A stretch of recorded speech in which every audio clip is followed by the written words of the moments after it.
Here's an idea. Why don't we take some messages and sneak it past your conscious mind and get it into your subconscious mind, and in doing so, you'll heal yourself and you'll be able to live the life that you always wanted to live. You see, that's the idea behind subliminals. And in this video, I'll be sharing with you my personal experience with subliminals and why they honestly just simply don't work.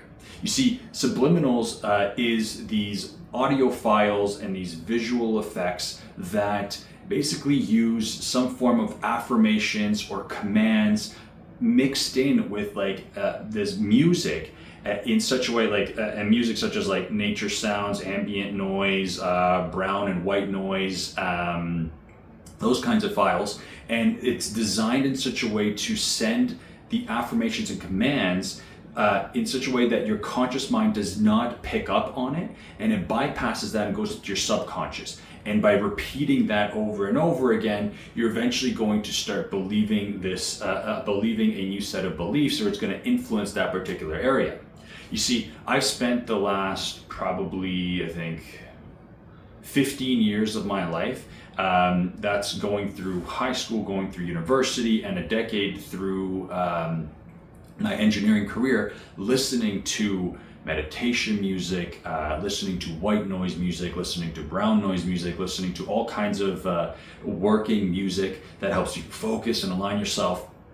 So I've had experience with these subliminals. I've also done where I would fall asleep with my headphones on, listening to these personal development books in the hopes that I will start to capture and further and deeper ingrain their message, so that when I wake up one day, or as I start going about my day, I'll start shifting who I am. And I've tried a variety of different other subliminal techniques, and at the end of the day, they just do not work. And the reason for that, I find, is that there's some particular things, critical components that they are missing. And number one being is that if your belief systems are not aligned with what is being said, then you're not going to believe it, to simply put. Now, where I find and why they've gained some traction, what I believe, is that they might have influenced some more of your superficial beliefs. So not the deeply rooted beliefs that lie deep within. They might have impacted some superficial beliefs that were created by these deeper beliefs. And these beliefs, because they're relatively new and you haven't put a lot of your attention and focus into these beliefs, they tend to be more susceptible to change based off of things that happen. Versus the deeper rooted beliefs, even though you're facing, they have a tendency that even though you're in an environment or you're facing a contradictory thing, you still hold on to these beliefs because they're a lot more deeply rooted.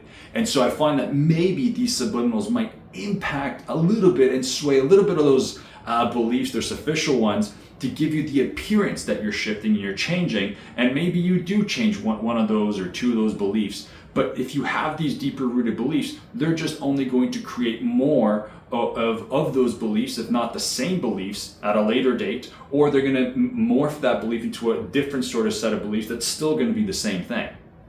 Secondly, if you're not in a vibratory aligned space, like state, to receive that information, you will not receive it. It's like if you're crying and you're sad and you're like, oh my God, I don't know what to do. And someone comes up, hey, don't be sad. And you're like, wow, I'm not sad anymore. Thank you so much.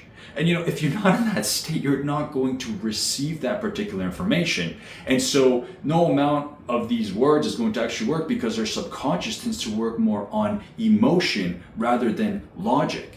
And lastly, these aren't even your words. I mean, how can you even relate to them? There's no feeling behind and emotion behind those words. So all you're doing is you're just listening to words coming into you, and it's not going to shift where you're at.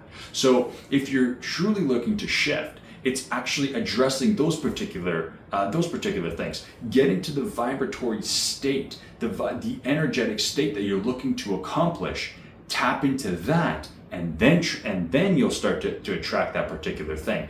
Get your belief system, work on upgrading your beliefs or downgrading your particular desires and most of us don't like to downgrade our desires, so usually upgrade your beliefs so that you can match what you're looking to accomplish. Work on your counter intentions, your counter beliefs, and helping reverse those particular things. Because you see, a lot of this subliminal stuff, for me, it never worked until I actually started to consciously face my beliefs and started to question them, and working with coaches, working in different programs, doing all kinds of different meditations and techniques that I'm sharing with you on my channel. It wasn't until I started to face them that I really started to reverse them, and I really started to see profound changes. So with that, I hope this sheds some light on subliminals and what they are, and my opinion on my experience with them, and how to actually find techniques you can actually implement